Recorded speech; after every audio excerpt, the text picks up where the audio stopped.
So is Mickey 17 another masterpiece from Bong Joon-Ho, or does it fall short of expectations? Well, let's talk about it. But as always, before we get started, if you're new here, my name is Aaron and I talk all things movies and TV, but really mostly movies. So if you're into that sort of thing, go ahead and hit that subscribe button for me. It would be greatly appreciated on my end. And if you've already seen the movie, let me know your thoughts on it down in the comments below. But without further ado, let's talk about Mickey 17.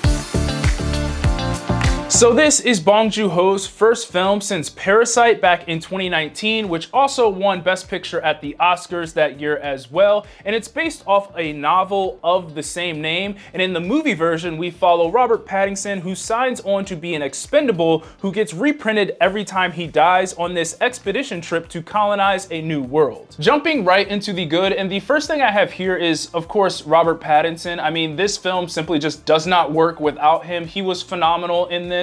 And this is probably one of my favorite performances from him. I mean, at one point in this film, he was playing two different characters, and I think he did that beautifully. One of those, of course, being the main character, Mickey 17, who is the more quirky and goofy of the two, and then the other one, of course, being Mickey 18, who was definitely the more hardened and serious version of the character. But I think they had a really cool dynamic. I just wish we got more of them, but that's something that I will get to in just a sec. But anyways, I have slowly become a big fan of Robert Pattinson over the past couple of years, and yes, that is mainly due to the Batman film that came out a couple years ago, but I think he just has such range, and he definitely displayed that in this movie because he essentially played two characters that couldn't have been more opposites. And it is really tough to play two different characters in the same movie, so just a big kudos to him. But really, I should be giving a big round of applause to this entire cast because honestly, the performances were great across the board. We had Mark Ruffalo playing this failed politician who was kind of the head of this whole reprinting humans process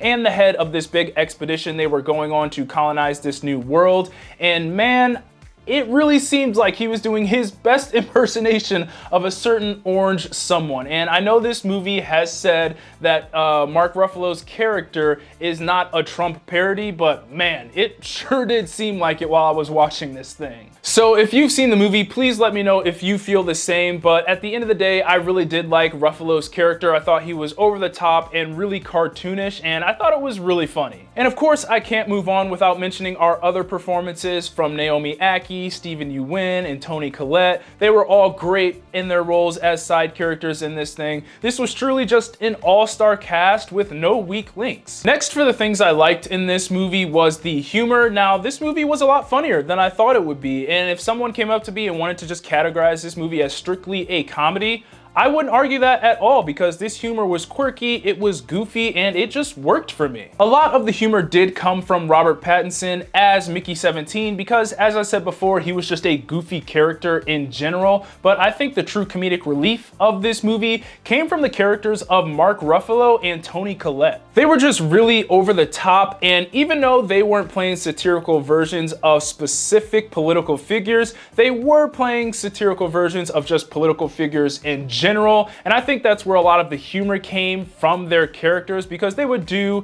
and say certain things that would remind you of certain political figures. Now, yes, it did remind me of some political figures more than others, but at the end of the day, I feel like their characters were rooted in the real world, even though they were very much over the top in this movie, and that's what made them funny for me. But overall, this humor just gave this movie a quirky, weird tone, which just worked for me. And finally, for the good, I just have this sci-fi world that they were able to create in this thing. Now, yes, this is based off a novel, so they probably got a lot of inspiration from that, but this is still a very bold idea from Bong Joon-ho, and in terms of world building and just putting us in this new sci-fi world, I think they did a really good job at that. This is a world where Earth isn't doing too well, so people are looking for excuses to get off of it, and that's why Robert Pattinson's character Mickey signed up to be an expendable so he could go on this expedition to this new snow-covered world, which has inhabitants that they named creepers. We spend a big chunk of this movie building and learning how things work in this new world, which really helped you get immersed in it,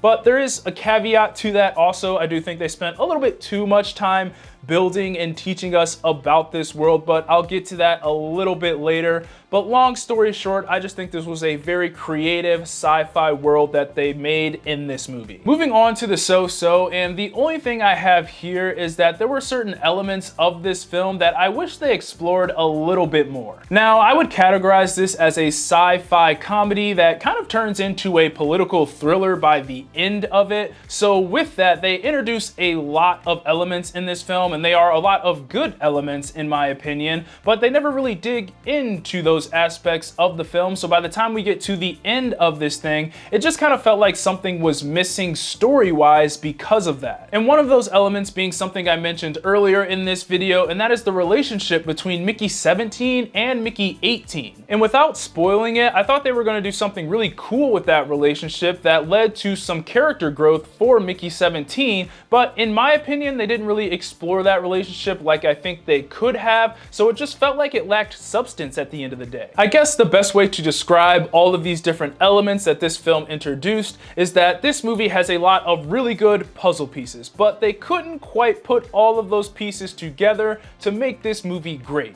Don't get me wrong, it's still a good movie, but I feel like it could have been so much better. And finally, getting into the bad, and the only thing I have here is another thing that I mentioned earlier in this video, and that is that the beginning or like first hour of this film does drag a bit because we spend a lot of time explaining how everything works in this new world. And although I think this world is really cool, that first hour was very exposition heavy and can feel boring at times because the plot technically isn't really moving forward at all as we learn about this new world and how it works, because this is one of those movies that plops you in on a random scene and then takes some time to go back and show us how we got to that random scene, and then the plot really starts getting going from there. So while we're explaining how this world works and working our way back up to the scene that we started with, it can feel kind of boring and monotonous at times. I also thought there was a couple of other moments that kind of felt slow for me throughout this film, but that's about all I have for the bad. But all in all, this is a good movie. The performances led the way with Robert Pattinson being the star, and the humor works well. It can be a bit slow at times, and I wish it went a bit deeper on a few aspects of the film, but I still think it's worth the watch. Those are my thoughts on Mickey 17. Be sure to let me know what you thought of the movie down in the comments, and as always, be sure to like, subscribe, comment, get your Eazy Apparel at shopeasyapparel.com.